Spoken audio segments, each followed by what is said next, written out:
Hola, ¿qué tal? ¿Cómo están? Bienvenidos una semana más a Estelae. El próximo día 25 elegiremos a nuestros representantes en el Parlamento Europeo. En las últimas semanas hemos podido conversar con los candidatos gallegos que se presentan a estos comicios. Hoy recibimos a Francisco Millán Mon, número 8 de la candidatura del Partido Popular, que aspira a volver a estar en la Eurocámara, en la que lleva trabajando desde el año 2004. Señor Millán Mon, muchísimas gracias por estar una vez más en Correo Televisión. Gracias a ustedes por invitarme de nuevo.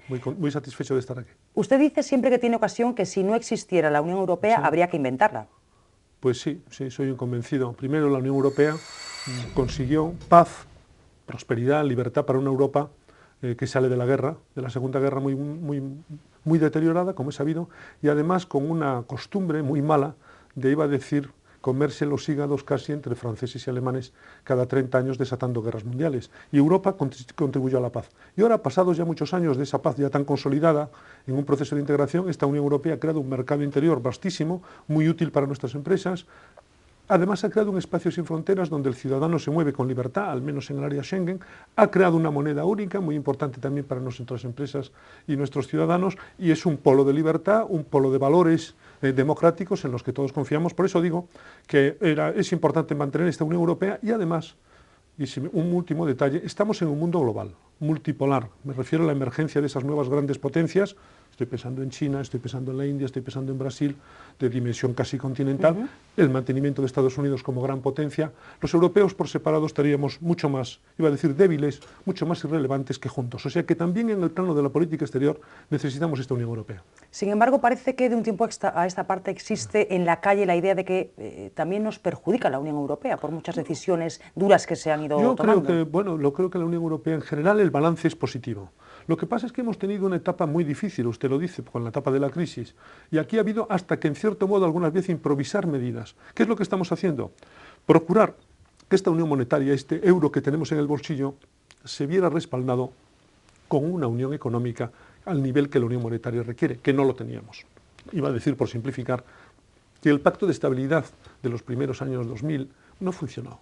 Se incumplía y cada uno al final hacía un poco lo que le daba la gana. Y ahora ya tenemos unas medidas que van en la línea de establecer un gobierno económico europeo, y esto es importante, porque para respaldar esa unión monetaria, porque si no, no había forma, y esto lo evidenció la crisis económica. Y luego con la crisis, no olvide usted que también se pusieron de manifiesto graves desequilibrios que tenían unos países, no por culpa de la Unión Europea, sino también desequilibrios, por así decirlo, nacionales, unos conectados a la Unión Europea, pero también eran producto en buena medida, responsabilidad, digo, de estos países. Y claro, pues con Grecia, pues 245.000 millones de euros que ha habido que prestar a los griegos en el rescate griego, 80 y tantos mil a Irlanda, 75.000 a Portugal, por consiguiente también, 10.000 a Chipre, por consiguiente también hay que tener en cuenta que ante este momento de grave crisis, con estos países hubo solidaridad, acabó sí unas ciertas condiciones, porque estos países, como otros, como el nuestro, por cierto, nosotros teníamos unos desequilibrios grandes. Fíjese usted, nosotros el déficit que teníamos, casi el 11% en el 2009,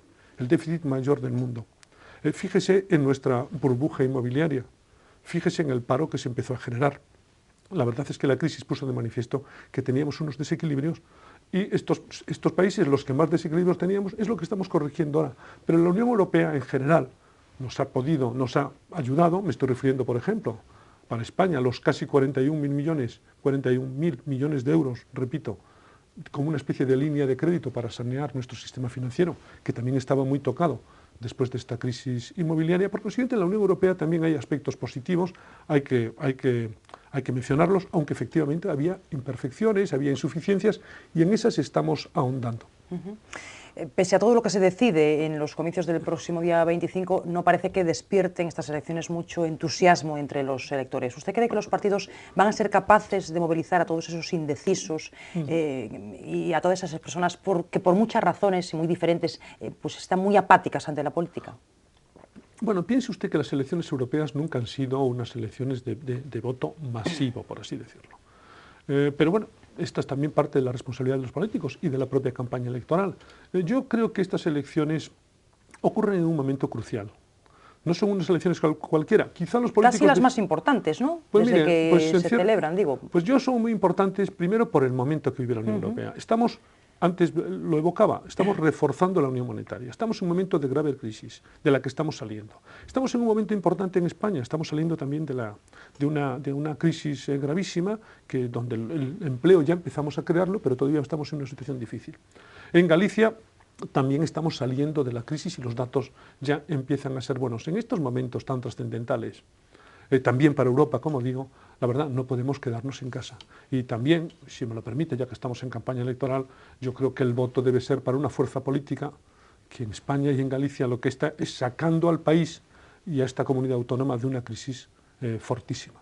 Por consiguiente, yo creo que el ciudadano, si es consciente de lo que se juega en Europa, en España, en Galicia, pues si piensa un poco hacia adelante y no quiere repetir experiencias del pasado, pues debe ir a votar, no quedarse en casa. Quedarse en casa significa que otros votan por ti. Hay que hacer ese, iba a decir, pequeño esfuerzo de ir a votar el 25, pero pensemos que las democracias están para eso, para que el ciudadano use su voto. Por tanto, yo les pediría un esfuerzo, que no están contentos con tal o cual medida, también tienen que pensar en la dificultad de la crisis y, en segundo lugar, que lo que nos jugamos es mucho y que deben ir a votar el 25. Las encuestas pronostican, como decíamos, una alta abstención y dicen que hay una gran bolsa de indecisos. ¿Usted cree que entre estos indecisos puede haber muchos votantes del Partido Popular pues descontentos con las medidas de ajuste, con las decisiones que también se imponen desde Europa? ¿O cree que mayoritariamente es un indeciso de izquierdas que no encuentra quién votar? Bueno, mire usted, es que como hay tantos porcentajes de abstención, según parece, pues no es fácil saber. Yo lo que creo es que el electorado del PP, quiero pensar que no están tan indecisos los del PP, porque el electorado del PP, y yo creo que en general la ciudadanía, pero por lo menos nuestros electores, debieran ser conscientes de la gravísima situación que se encontró el gobierno de Rajoy. Y por consiguiente que hubo que tomar medidas que no estaban en nuestro programa, todas ellas, pero es que el país estaba al borde del precipicio y todo el mundo daba el rescate por hecho y nos habrían intervenido y otros habrían venido a gobernar. Y ríase usted de los ajustes que se han hecho aquí. Piense usted en los ajustes en Grecia, en Portugal o en Irlanda. Por consiguiente, tienen que darse cuenta de que ha habido un gobierno que ha tenido que llevar a cabo una labor hercúlea. No creo que haya gobierno desde la democracia española, en la democracia española, que haya tenido una herencia tan nefasta. Y luego también apelo al votante gallego. El votante gallego sabe de la inteligencia que tuvo el señor Núñez Feijóo, que en el 2009, cuando él llega al poder, después de la herencia del bipartito, él se da cuenta de que la crisis viene para quedarse, de que no es una crisis efímera. Digo esto porque otros ya en esa época hablaban de brotes verdes. Feijóo tuvo la inteligencia de percatarse de que esto venía para quedarse y que ya había que empezar a hacer algunos recortes. Eso sí, sin poner en cuestión el estado de bienestar. Hubo que hacer unos ajustes, pero los grandes pilares del estado de bienestar, me estoy refiriendo a la sanidad, a la educación, a los servicios públicos, a las pensiones. El señor Rajoy, por cierto, ya que me permite volver a España a nivel español, el señor Rajoy no congeló las pensiones, fue el señor Zapatero. Por tanto, aquí hay que darse cuenta de que estamos todavía, porque las cifras de paro, aunque van mejorando, no son las que quisiéramos, como es lógico, pero hay que darse cuenta de que estamos en una situación crítica. A mí me preguntaban en el Parlamento Europeo, hasta en los ascensores, no es una metáfora, lo recuerdo perfectamente, compañeros eurodiputados, oye, ¿cuándo interviene en España? ¿Cuándo pedís el rescate? Se daba por hecho, ¿no? Desde luego, desde luego. Se daba por hecho, pero no es que se diera por hecho, es que había medios incluso de comunicación en España que ya lo daban y hasta lo pedían, porque había gente que decía es que no nos podemos financiar, ni las empresas pueden, etcétera, y hay que pedirlo ya. En el desinterés que se percibe por estas elecciones por parte de los ciudadanos, del que hablábamos hace un momento, quizás también influye el hecho de que el Parlamento Europeo tiene un poco poder, ¿no? Y eso es una asignatura pendiente y creo que en la calle se percibe así. ¿Usted qué cree? Mira, yo qué creo. Primero, que esa percepción es inexacta. El Parlamento tiene mucho poder. Ahora, desde el Tratado de Lisboa, desde hace pocos años, tiene un poder para legislar al mismo nivel que el otro poder legislativo, por así decirlo, que es el Consejo de Ministros. Porque usted ya sabe que la fórmula comunitaria es el llamado triángulo comunitario. La Comisión Europea propone y luego colegislan en pie de igualdad el Consejo de Ministros y el Parlamento Europeo. Y ahora existe pie de igualdad, después del Tratado de Lisboa. Y son amplísimas las competencias que tiene en áreas vastísimas, y por cierto, si me lo permite, en áreas vastísimas y que son esenciales para la vida y la economía de los gallegos. Estoy pensando, para nosotros, somos la primera región pesquera de Galicia. ¿Quién tiene la competencia en la política pesquera común? Pues eso, el Parlamento Europeo, las instituciones europeas, incluido el Parlamento gallego, que es el que al final aprueba también la reforma pesquera o el que aprueba... Parlamento Europeo, Perdóneme, sí, claro está. El Parlamento Europeo. Por ejemplo, los acuerdos internacionales de pesca los negocia la Comisión, los acepta también el Consejo, pero el Parlamento es el que dice sí o no al final. Por consiguiente, la leche. En fin, en Galicia somos la primera región productora láctea de España. Yo creo que el 39% de la leche de España se produce aquí. Pues bueno, ya sabemos todos que la primera política común es la política agrícola y ganadera común. Por tanto, las decisiones no se toman aquí, ni en Madrid, se toman en Bruselas. Por tanto, hay que estar muy pendientes de lo que se decide en el Parlamento Europeo. El comercio exterior, por ejemplo. Nosotros ya no somos, los gallegos, una economía pesquera y ganadera solo. Nosotros tenemos una fuerza en la industria muy grande. La industria supone ya en España, en Galicia, está por encima de la media española. Estamos en casi el 20%. Exportamos, fíjese, lo de los coches, los automóviles, me estoy refiriendo a Vigo. Aquí en la provincia de A Coruña, fíjese lo que es el textil, por ejemplo, la confección. No hace falta decir nombres de grandes marcas mundiales. Fíjese lo que son las conservas. Para una economía como la gallega y toda la Ría de Arosa, por ejemplo. El granito, las exportaciones, los vinos de calidad, todo esto es comercio exterior. Y los acuerdos internacionales de comercio y esta industria tan exportadora, vuelvo al tema de la industria, pues esta industria necesita exportar. Sobre todo cuando ahora los mercados europeos están un poco más deprimidos que antes con la crisis. Entonces, esta industria gallega, tan fuerte, también la metalúrgica, necesita exportar. Y los acuerdos no los firma Santiago ni Madrid, insisto, los hace Bruselas.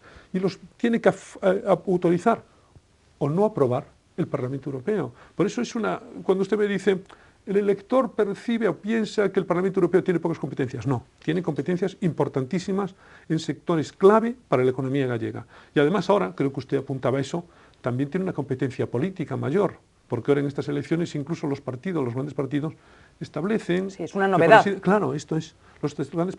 nosotros en el 2009 apuntamos que sería Durão Barroso, las elecciones del 2009, pero ahora, en fin, todos los partidos lo han hecho y el Tratado de Lisboa también dice que el Consejo Europeo, que es el que propone el candidato a presidente de la Comisión, la propuesta del Consejo Europeo, pues tendrá en cuenta los resultados de esas elecciones. Y todos los grandes partidos europeos hemos puesto por delante, cara al electorado, a quién sería nuestro candidato. Por consiguiente, ya se ve ahí esa fuerza que tiene el Parlamento Europeo, ya no solo para colegislar, ya no solo para controlar políticamente a la Comisión, sino también para el nombramiento del presidente de la Comisión. Por consiguiente, yo no participo de esa percepción. Yo creo que estas elecciones son muy importantes porque es un Parlamento muy importante y diré más, muy importante para Galicia, que tiene unos sectores económicos y sociales estrechamente vinculados a las decisiones que se adoptan en Bruselas. Después volvemos a hablar de los sectores productivos gallegos. Se contaba con que usted fuese de nuevo en la candidatura del Partido Popular, tiene mucha experiencia y lleva muchos años trabajando allí. Lo que pasa es que estábamos acostumbrados, quizás mal acostumbrados, a tener más de un gallego en puestos de salida, ¿no? Entonces parecía que nos sabía poco, después de tener durante las dos últimas elecciones tenerla a usted y a Carmen Fraga, ¿no? Que en esta ocasión no se presenta. ¿Usted cree que al votante gallego eso le va a influir o lo que importa en estas elecciones son más que la persona las siglas? Bueno, mire usted, doña Carmen Fraga, a quien quiero rendir homenaje desde aquí por su trabajo, sobre todo en materia de pesca, muy conocido aquí en toda Europa, pues no quiso seguir. Ustedes lo saben, fue una decisión personal, unilateral suya.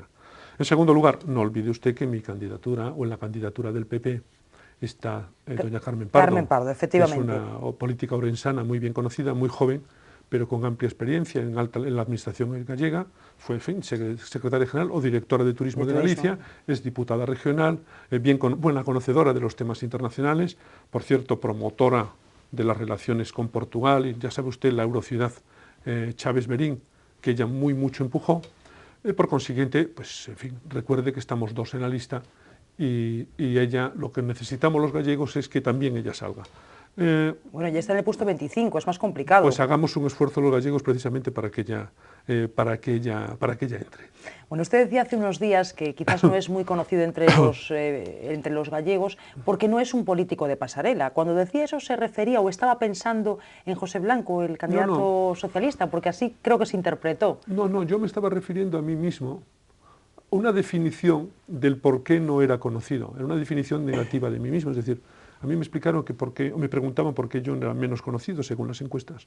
Y respondí que yo era un político que efectivamente, quizá por deformación profesional, como sabes, soy diplomático de carrera y mi origen es, por así decirlo, funcionarial, soy más técnico que político y he tenido pues poco contacto con los medios y quizá también, pues, en fin, por mi propia deformación profesional, como diplomático, ya sabe usted que los diplomáticos somos prudentes, más bien discretos, somos ¿no? discretos y a veces, pues, en fin, no tenemos esa visión rápida y ágil que tienen los políticos de que hay que explicar las cosas al ciudadano. Yo por eso dije, pues mea culpa, si soy poco conocido, pues tengo, en fin, dificultades de comunicación, está claro, y también quise explicar que yo, pues soy un político que está mucho en su despacho y que soy hombre más de gestiones y de despacho probablemente que de buscar la atención pública, probablemente esté confundido. Y también ¿O no? Bueno, también hay un elemento quizá que sirva para explicar esto. Yo, mi área, tengo dos objetivos básicos, dos prioridades en mi cabeza siempre. El primero, tengo la prioridad de los temas gallegos, lógicamente.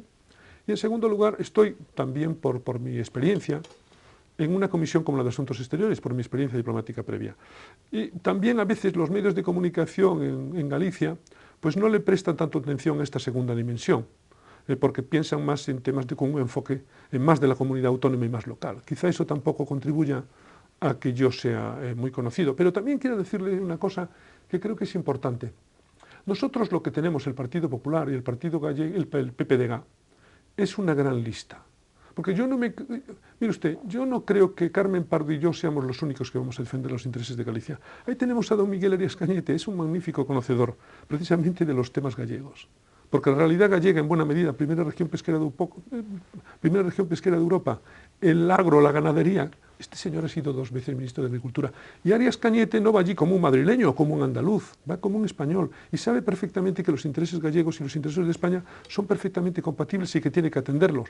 Yo siempre digo, cuando doña Esther Herranz, compañera mía en el Parlamento Europeo, que también está en la lista, que es de La Rioja, y defiende allí los vinos de calidad, está defendiendo los de La Rioja, está defendiendo los de la Ribera del Duero y está defendiendo también, lógicamente, las 5 denominaciones de origen gallegas. Porque no hay que pensar, Millán Mon defiende solo o Carmen Pardo o Carmen Fraga, no, y todos los otros del Partido Popular, porque nosotros somos un partido muy grande, y esa es una de las grandes ventajas de votar al Partido Popular. Ahí los gallegos no van a tener solo a Millán Mon o a Carmen Pardo, tienen los 20 y tantos, esperemos, eurodiputados gallegos, eurodiputados del PP, que serán también defensores de los intereses gallegos. Cuando Luis de Grandes, que está en la Comisión de Transportes, conmigo hacía unas preguntas a la comisión de cómo se permitía que Portugal pusiera unas determinadas tasas en las autopistas SCUT, la 27 y la 28 en el norte de Portugal, que afectaban a la libre circulación y que podían ser discriminatorias, pues Luis de Grandes lo hacía como un diputado español y conmigo, como gallego, porque los dos estábamos en la misma longitud de onda. Y Luis de Grandes, en la Comisión de Transportes, por citar este nombre, también firmaba conmigo las enmiendas en la Comisión de Transportes, con lo cual lo reforzaba, peleando a favor del puerto nodal de Vigo. O sea que yo creo que hay que tener esa visión de aquí. De conjunto. Claro, y que el Partido Popular no es 1, no es 2, no es 3 diputados, son muchos y encima nosotros integrados en el grupo mayoritario de la Cámara.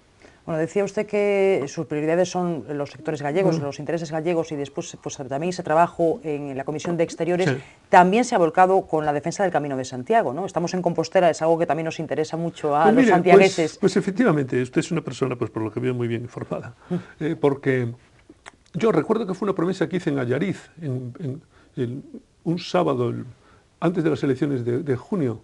Recuerdo que me pidieron entonces en Allariz, que habíamos hecho una andaina, una especie de peregrinación, pues que me comprometiera con el Camino de Santiago. Y dije que desde luego lo iba a hacer. Y como el año siguiente, que era el 2010, era precisamente año xacobeo, lo primero que hice cuando llegué al Parlamento en julio, en la Comisión de Cultura y Educación, en la que estaba también como suplente, presenté una serie de enmiendas con Santiago Fisas, un catalán, pero que me quiso ayudar allí porque él pertenece a esa comisión, para pedir dinero europeo para el programa internacional del Año Santo. Y salió adelante, 1.800.000 euros para el programa internacional del Xacobeo. Y luego tuve la fortuna, no lo conseguí en el 2004, cuando llegué, pero en el 2009 ya sí, quizá porque ya me conocían más y sabía moverme mejor, revivir aquello que montó en los años 90 don Gerardo Fernández Albor, lo que se llamaba el Intergrupo Caminos de Santiago. Yo prefiero llamar Caminos de Santiago, porque no solo hay el camino francés, que efectivamente es clave, pero hay muchos otros caminos en Galicia. Yo, por ejemplo, en Pontevedra, pues el camino portugués, el camino primitivo, en fin, el camino inglés, y luego todos estos caminos que vienen por Europa. Y pude revivir ese intergrupo, y para mí fue un motivo de gran satisfacción que presida ese intergrupo. Hay más de 60 y tantos eurodiputados miembros de ese intergrupo, aunque tengo que confesar que activos somos bastante menos, pero somos un grupo de eurodiputados comprometidos con los caminos de Santiago, que viven un renacimiento extraordinario. Yo tengo reuniones y me encuentro con asociaciones de todas partes de jacobeos. Hace poco en Cracovia, en Polonia, pero también en Lituania, hasta montamos en Lituania con una diputada lituana, Laima Andrikine, y con Marcelino Oreja, por cierto, montamos una especie de seminario sobre las rutas culturales europeas y hasta publicamos un libro, porque en Vilnius, o en Lituania, perdón, agárrese, hay 11 iglesias de Santiago, y publicamos un libro sobre eso. La verdad es que lo del camino, reitero, vive un momento espectacular de renacimiento internacional y europeo. Y yo desde Europa, desde el Parlamento, pues intento contribuir a esta expansión. No es que la necesite, porque en fin, la verdad es que el camino entre la importante labor que lleva la Xunta, Nava Castro como directora de turismo, y el trabajo que se ha llevado en los últimos 30 años, los caminos viven un momento excepcional, pero como diría un clásico, todo es bueno para el convento, y yo también aporto mi granito de arena desde Europa, y termino si me deja, pero si me pongo a hablar del camino no acabamos nunca. Tenemos más temas, tenemos más en temas. enero de este año, precisamente, Nava Castro estuvo allí para hablar del 8º centenario de la peregrinación de San Francisco de Asís a Santiago, que ahora celebramos en este 2014, y precisamente montamos entre ellos una exposición en el Parlamento Europeo sobre este 8º centenario. Por lo que usted dice, parece que es importante saber cómo moverse en el Parlamento Europeo. Lo digo porque estoy pensando en otros candidatos gallegos, José Blanco, Lidia Senra, que claro, llegarían allí, pues necesitarían un periodo de adaptación, ¿no? Bueno, ¿eso es importante, tener esa experiencia y saber cómo moverse allí? Es un parlamento de 751 personas que volvemos a ser 751, porque en este periodo transitorio hemos llegado a ser 766, de 28 países diferentes, de decenas y centenares de partidos políticos. Usted comprenderá que es un parlamento muy difícil y muy complejo. Todos hemos tenido que llegar allí por una primera vez y no resulta lógicamente fácil. Yo, como usted dice, pues tengo la fortuna de llevar ya más tiempo. Los temas europeos creo que también, por mi profesión anterior, tengo cierta experiencia. Y pues bueno, como ya tengo estos años, pues sí, creo que he aprendido a moverme y espero que, en fin, que los resultados pues se estén viendo y se sigan viendo.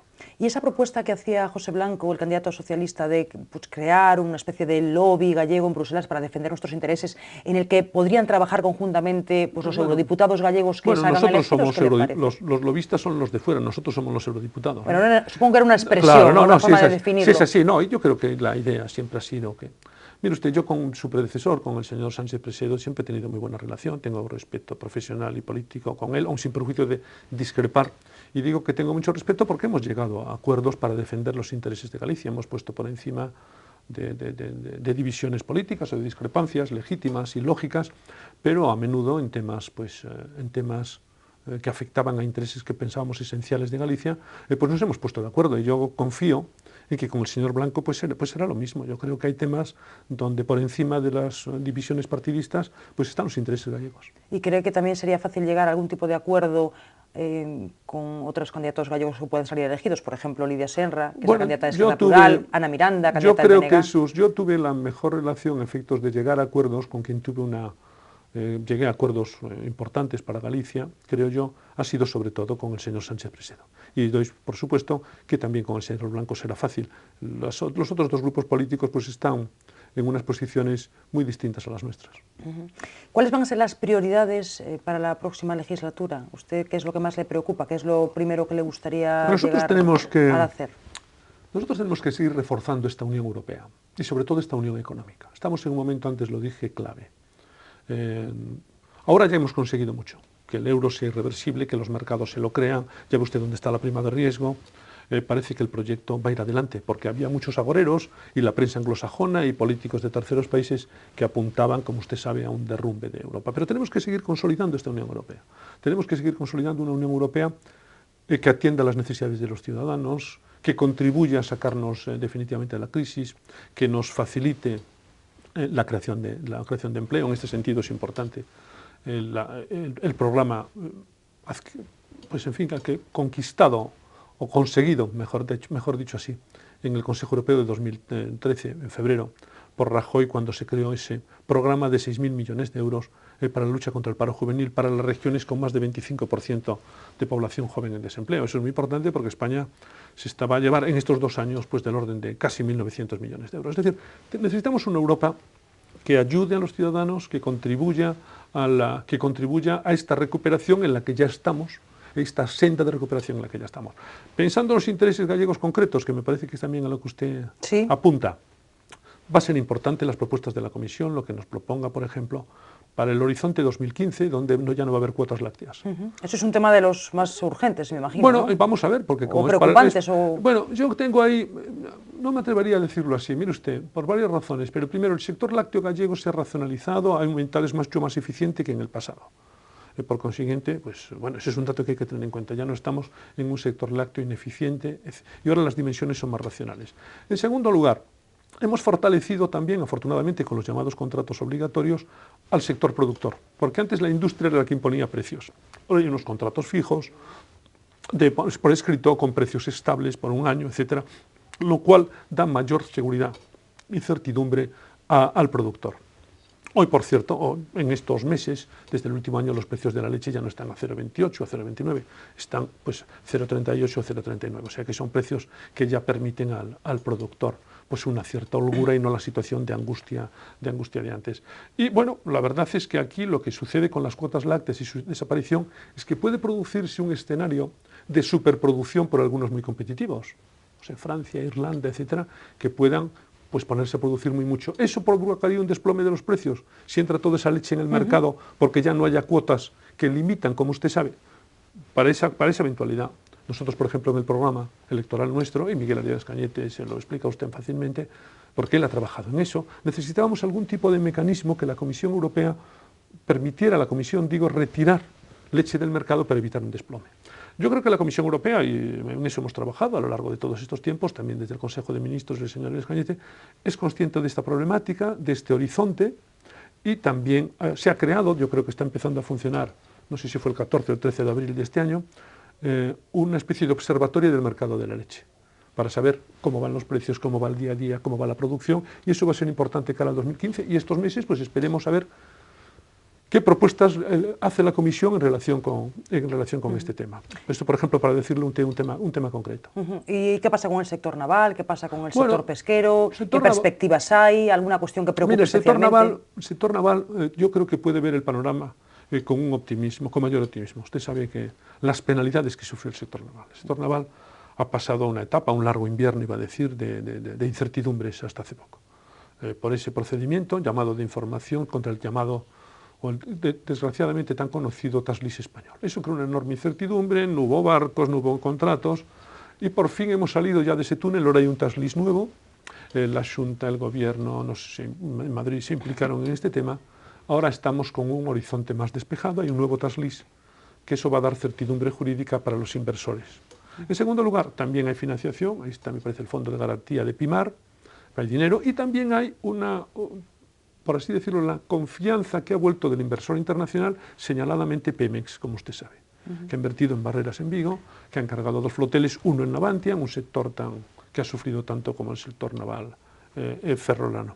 Y también hay más contratos, ya sabe usted que el gobierno español va a encargar, ya comprometido, un buque de actividad militar o de actividad marítima en Navantia. Bueno, que ve perspectivas positivas en todo caso. No, por eso yo creo que hay un horizonte nuevo. Hay un buque militar turco cuyo diseño se hará también en Navantia, y luego hay también la perspectiva de que en 2015, como usted sabe, la restricción a la construcción civil en Navantia Fene desaparece. Con todo eso yo creo que se configura un escenario mucho más positivo de lo mal que ha estado este sector en los últimos años. En cuanto me preguntaba por otro sector. Me preguntaba por la pesca, y con respecto a eso decían desde el BNG, por ejemplo, Ana Miranda, sentada en esa misma silla hace 2 o 3 semanas, decía que ustedes, PP, también PSOE, dejaron a Galicia tirada en materia pesquera. No, yo no lo creo para nada eso.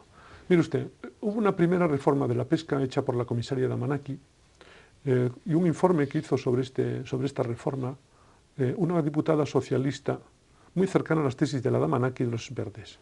Tenían una visión de la pesca esencialmente unilateral o corta, por así decirlo, ecologista. Solamente ecologista. Todos queremos la disponibilidad, que haya recursos. Si no hay peces, no hay pesca.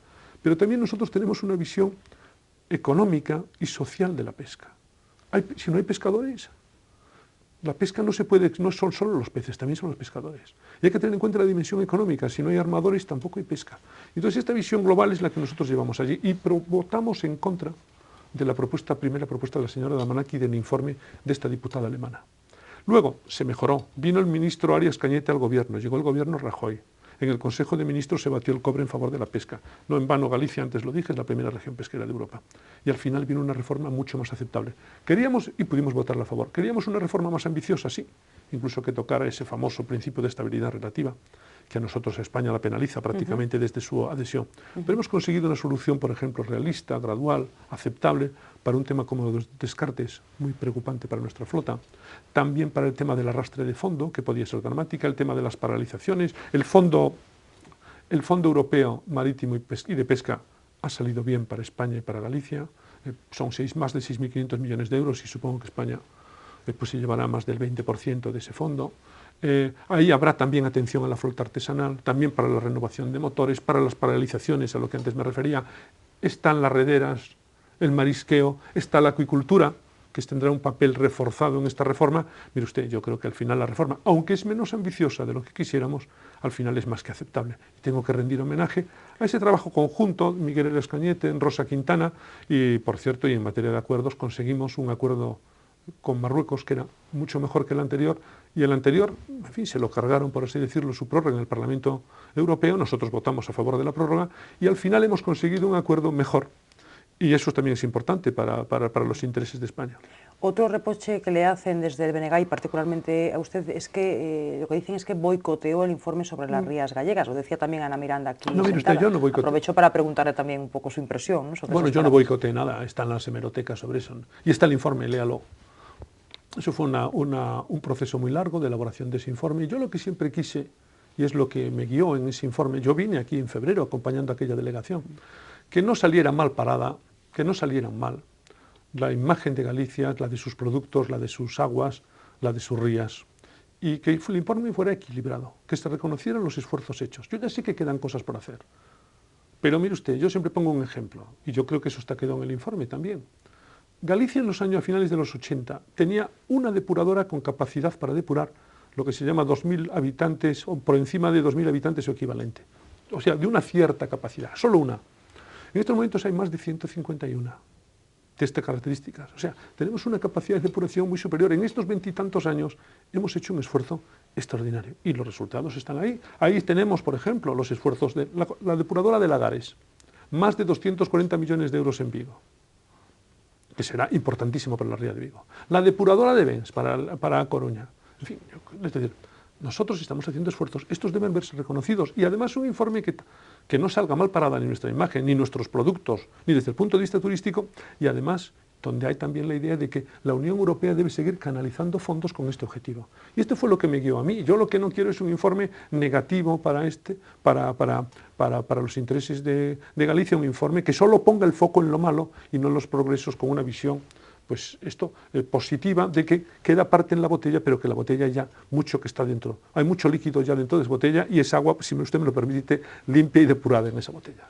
Bueno, tenemos que ir terminando, pero me queda alguna cuestión Bien. por la que preguntarle. Algo que se comenta mucho en la calle, los privilegios de los eurodiputados. Ya. Usted está ya cansado de oír pues, que si cobra mucho, que si tiene muchos privilegios, que si se podrían recortar esas partidas o no, que si viajan en business.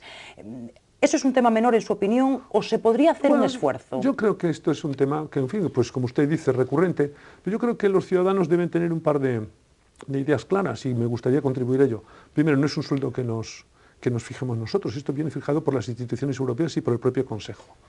Segundo, el sueldo nuestro está fijado en un porcentaje de lo que cobran los miembros del Tribunal Europeo de Justicia, y creo que es el 38 o el 37 y pico % de lo que cobran esos jueces. Tercero, los sueldos en Europa son altos. Si usted se coge de las instituciones europeas, los funcionarios del Consejo, los funcionarios de la Comisión, ya me he referido ahora a los jueces, tienen unos sueldos altos, que claro, desde los parámetros locales o nacionales de tal o cual país pueden sonar altos, pero tiene que usted comparar con los sueldos de iba a decir lo que llaman eurócratas o este tipo de cosas.